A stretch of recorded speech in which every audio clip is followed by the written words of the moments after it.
Dan untuk mengetahui perkembangan penyelidikan kasus Pondok Pesantren Al Zaitun, sudah bergabung bersama kami ada Wasekjen Bidang Hukum dan HAM MUI Majelis Ulama Indonesia, Iksan Abdullah. Assalamualaikum, selamat sore Pak Iksan. Waalaikumsalam warahmatullahi wabarakatuh. Selamat sore, Mbak. Pak Iksan, kami ingin mengetahui perkembangan terakhir dari penyelidikan tim investigasi MUI yang juga berkolaborasi dengan Kapolres, Mabes Polri terkait kasus Ponpes Al Zaitun ini seperti apa Pak Iksan? Ya, tim kami dari Majelis Ulama Indonesia itu bergabung dengan tim dari Pemprov Jawa Barat bersama MUI Jawa Barat telah melakukan investigasi dan tadi malam itu telah menyampaikan surat yang juga tidak bisa masuk ke dalam ma'had ya karena tidak diizinkan dan tetapi suratnya sampai kepada Panji Gumilang. Dan hari ini siang ini habis salat Jumat itu rencananya kan dipertemukan dengan Panji Gumilang di kantor Pemprov. Nah, ini saya kira perkembangan yang terakhir dari investigasi Al Zaitun. Nah, mengapa ini harus dilakukan investigasi baru? Karena memang ini untuk mengklarifikasi pernyataan-pernyataan dan statement-statement yang telah dilakukan selama ini dan diunggah di dalam berbagai medsos yang dilakukan oleh Panji Gumilang. Nah, seyogianya kalaupun ternyata Panji Gumilang ini kemudian tidak hadir dan tidak mengakui adanya pernyataan-pernyataan, maka cukup karena cukup bukti artinya bahwa penelitian kami di tahun 2002 itu sangat valid dan masih sangat relevan dengan peristiwa saat ini, sehingga cukup untuk melakukan tindakan hukum untuk dijadikan rujukan bagi aparatus polisi, kepolisian dan kejaksaan untuk melakukan penyelidikan dan penyidikan bagi Panji Gumilang karena pernyataannya telah bersinggungan dengan atau melanggar pasal-pasal penodaan agama, penghinaan agama, dan undang-undang ITE tentu, yaitu melakukan penghinaan, provokasi, dan penyebaran kebencian serta kebohongan publik yang dilakukan di muka umum. Nah, saya kira ini sudah menjadi pintu masuk bagaimana penyidik untuk melakukan pemanggilan dan seterusnya melakukan proses hukum terhadap Panji Gumilang karena sesungguhnya ini bukan ranah atau delik aduan tetapi menjadi delik umum. Jadi tidak perlu lagi aparatus kepolisian untuk menunggu laporan-laporan dari masyarakat. Baik. Pak Iksan menyinggung apa yang Anda sampaikan tadi. Sudah diketahui bahkan dari 2002. Kemudian kenapa baru saat ini MUI mendalami kemudian menaikkan level penyidikan ini terhadap kasus Al Zaitun? Apakah waktu beberapa tahun sebelumnya tidak dirasakan ada dugaan tindak pidana atau seperti apa? Pak Iksan, apa latar belakangnya? Ya, tahun 2002 itu penelitiannya sebatas bahwa Ahmad Al Zaitun dan Panji Gumilang itu terpapar mengajarkan agama Islam yang menyimpang. Artinya terpapar dengan paham-paham keagamaan yang menyimpang. Itu yang pertama. Nah, yang kedua, Mahat Al Zaitun juga terafiliasi dengan gerakan NII. Nah, mengapa dinyatakan sebagai terpapar gerakan NII karena Panji Gumilang itu alias Abu Toto sebelumnya adalah panglima dari Darul Islam yang sama juga dengan NII. Nah, oleh karenanya paham-paham yang dikembangkan adalah paham-paham kenegaraan bagaimana mereka membangun negara Islam, dan ini diajarkan di Ma'had Al-Zaitun dengan cara teknik mereka yang sangat lihai. Sehingga kalau kita melihat sepintas baik dari kurikulum dan lain-lain itu tidak akan terdapat mengenai paham-paham yang diajarkan tadi. Tapi bila mana kita mendalami secara observer, ya, maka akan kelihatan. Nah, dengan apa? Dengan yang sekarang disampaikan itu, yang melalui medsos misalnya, bagaimana haji tidak perlu dilakukan di tanah suci, padahal haji itu adalah Arafah. Nah, mereka mengatakan haji cukup berkeliling di Ma'had Al-Zaitun dengan cara berkendara lalu melempar jumroh dengan 7 saksemen.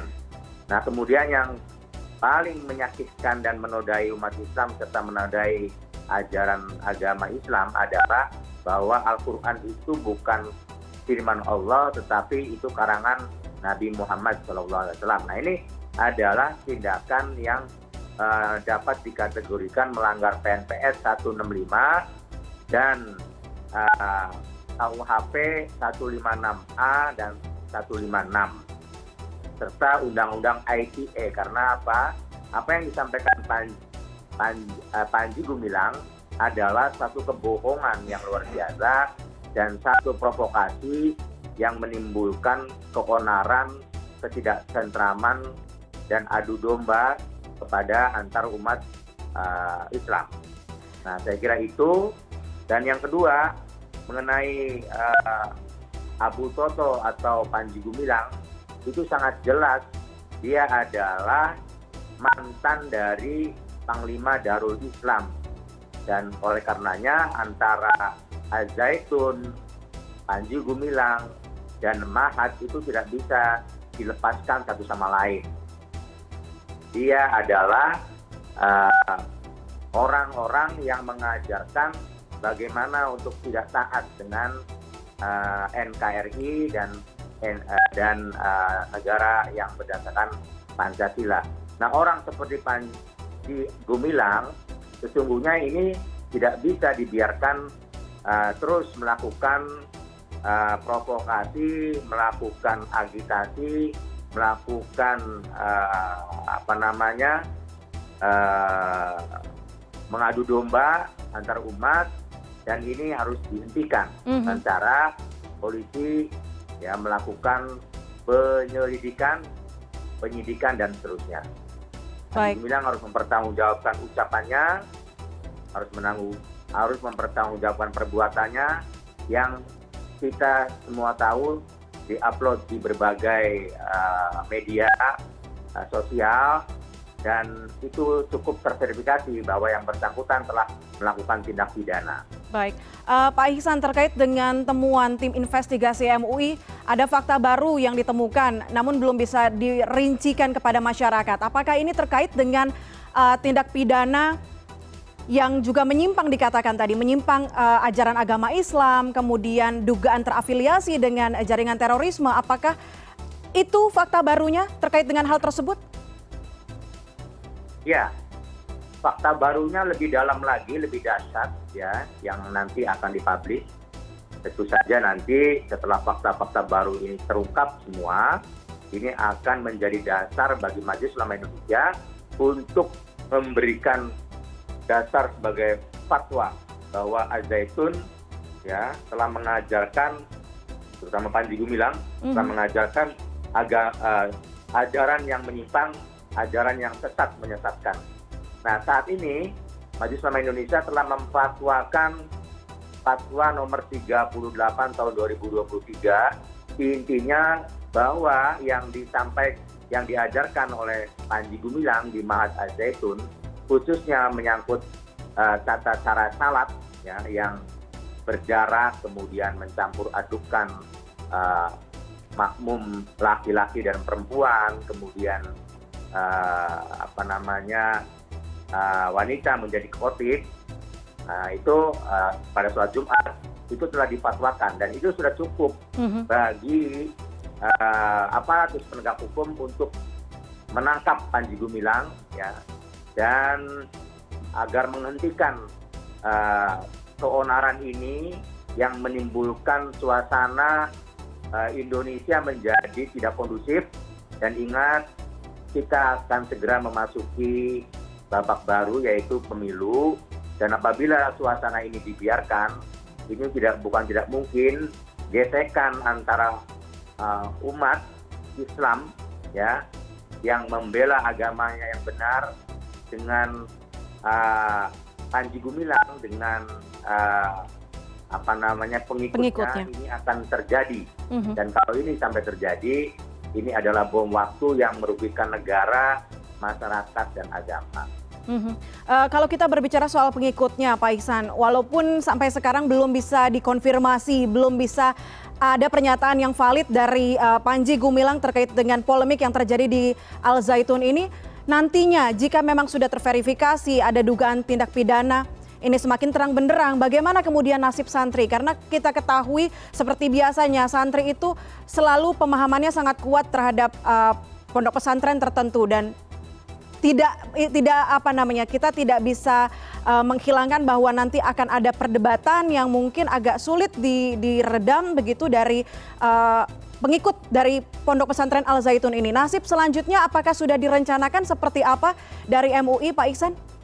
Ya, saya kira ini perlu dipisahkan, ya. Perbuatan pidana jelas sudah terverifikasi, tak terbantahkan bahwa Panji Gumilang melakukan penodaan, penghinaan, dan pelanggaran terhadap Undang-Undang ITE, dan ini harus segera dilakukan penindakan hukum dan proses hukum. Dan Ma'had Az-Zaitun beserta santri, kemudian pegawai yayasan, kemudian orang-orang yang melakukan pelayanan di sana itu harus diselamatkan, dan ini menjadi opsi yang penting yang harus dilakukan oleh pemerintah bersama Kementerian Agama dan Majelis Ulama Indonesia. Nantinya bahwa hal yang terpapar dalam tata cara beribadah yang menyimpang secara agama atau penyimpangan dalam praktek keagamaan itu menjadi tanggung jawab Majelis Ulama Indonesia untuk meluruskan kembali kepada ajaran yang benar. Dan ini sesuai dengan tupoksi Majelis Ulama Indonesia sebagai himayatul umat. Nah, yang berkaitan dengan terpaparnya Ma'had Az-Zaitun, ya, dalam hal praktek bernegara, tentu ini menjadi tanggung jawab pemerintah untuk melakukan pembinaan dan meluruskan kembali agar mereka tunduk dan taat kepada prinsip-prinsip beragama yang berdasarkan Pancasila. Dan ingat bahwa di Republik ini tidak ada satu orang pun yang kebal hukum atau untouchable. Mereka harus dipersamakan atau equality before the law. Jadi kalau yang lalu orang yang melakukan penodaan agama, penistaan agama, ya, kemudian mendapatkan hukuman atau ganjaran dipidana, maka segera selayaknya Panji Gumilang yang telah jelas terverifikasi dan tidak terbantahkan lagi, ya, dan kita bisa lihat, bisa unduh, bisa verifikasi di sosmed, maka dia juga harus menanggung perbuatannya untuk menjalani proses-proses hukum dan dilakukan proses hukum sehingga dia bisa menjalani pidana sesuai dengan perbuatannya. Dan terhadap Ma'had, ya, untuk pesantren, yayasan, dan seterusnya, ini menjadi tanggung jawab pemerintah untuk nanti bersama Kementerian Agama dan Majelis Ulama Indonesia untuk dilakukan pembinaan, untuk diarahkan bagaimana menjalankan praktek-praktek agama yang benar. Baik. Tidak seperti yang dilakukan selama ini yang diajarkan oleh Panji Gumilang. Baik, kita lihat nanti perkembangan dari kasus Al Zaitun ini seperti apa, dan kita harapkan pengawasan MUI semakin ketat mengingat mungkin ini tidak hanya ada satu Al Zaitun, tapi ada Al Zaitun lain di Indonesia yang juga perlu kita awasi secepatnya begitu ya. Pak Ihsan Abdullah, terima kasih banyak, Wasekjen Bidang Hukum dan HAM Majelis Ulama Indonesia. Terima kasih sudah bergabung bersama kami di CNN Indonesia. Terima kasih. Connected. Wassalamualaikum. Warahmatullahi wabarakatuh. Waalaikumsalam warahmatullahi wabarakatuh.